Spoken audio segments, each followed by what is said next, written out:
Good day. Some of you may have noticed that there's no maintenance schedule this year, particularly. Normally I turn out maintenance videos one after the other this time of year.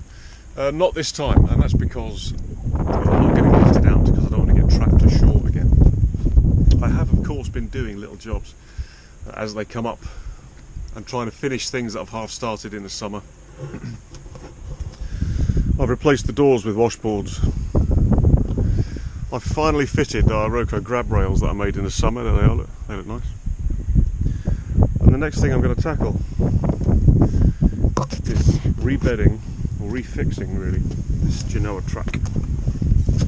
I fully suspect that the fastenings here are not marine stainless because of the state of them. You can see the track is lifted here, quite badly actually. The fastenings have let go. And the track itself is sort of half finished, it's homemade. Not that there's any problem with that. Most of the stuff I do is homemade, but if it was me I couldn't live with that finish on there. I'm going to get some discs for my angle grinder, my rechargeable angle grinder, and polish that up. But first I'm going to refix it. First job is to get these old screws out. Some of them will shear. I've got some tungsten tipped stainless steel drill bits. The ones that shear I'll grind flat, drill them out. Yeah, we're in. I'll get an adjustable spanner on it. Some of them will shear. Hopefully most of them won't. It's moving. It's very stiff though.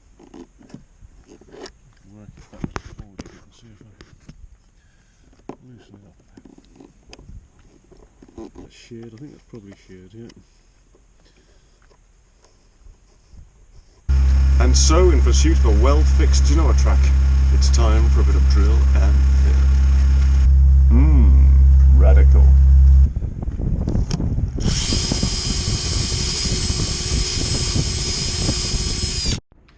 Of course, there's nothing quite so useful as lubricating one's fastenings with society's best known adult lubricant in order to stop them sticking in the epoxy.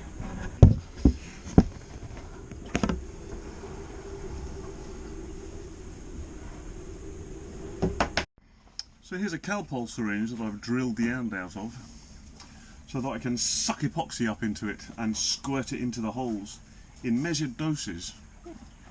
Of course, if my daughter gets sick I won't be able to medicate her, but that's a sacrifice she's just going to have to make.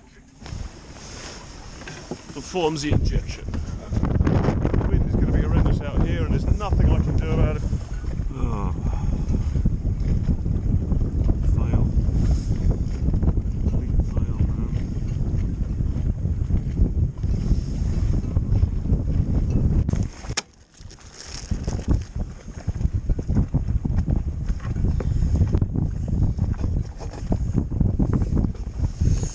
It's bloody freezing out here. I have to say, not ideal. Not ideal at all.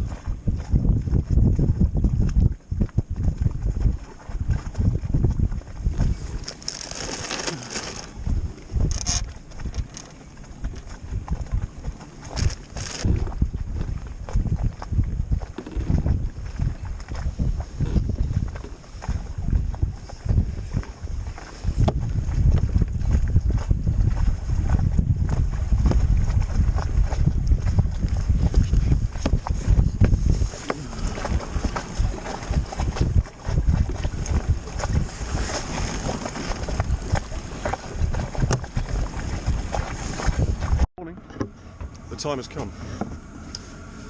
We need to see whether this has worked. Now, see if I can just break any adhesion there might be. See if it'll wind out. Let's have a go.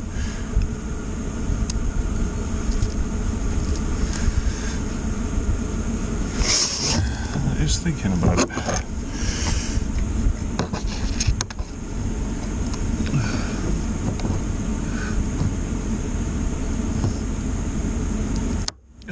Beauty. Okay. And that, I believe, is that. So the Genoa Tracks are on now, and I've got 2 of those blocks, those Genoa cars, on each side. I saw that set up on another twister and asked the question, why? Why on earth would you have 2 Genoa cars on one track for one set of sheets? And the answer that came back was, when you bend that sheet around 2 blocks, it reduces the load on each block. That seemed to make a lot of sense to me, and I thought that's a great idea, let's do that. The added bonus of that is it means that the lead for the winches is always in the same place, which means that when I walk forward to the mast, I'm not tripping over the sheets anymore. So you can see there, that one will never change, whereas that one is adjustable. Perfect. Same on this side, so when I want to walk forward, I'm never going to trip over that rope now. That is a marked improvement. And I'd say I have reasonable confidence in what I've done there. You can never really know till you test it, can you? But it looks good. They've all gone in there really tight. The backing for the T-track, because it's in 2 parts because it's homemade. For that I used this HDPE, I think it's called. It's the same material that breadboards are made out of, and I just bandsawed it down into strips and then drilled it. Great thing about this stuff is that even when it's really cold, it doesn't crack and split. It's just chewy. So you can drill it out and shape it into whatever you want. It's really handy stuff. So that's it. Job done. See you next time.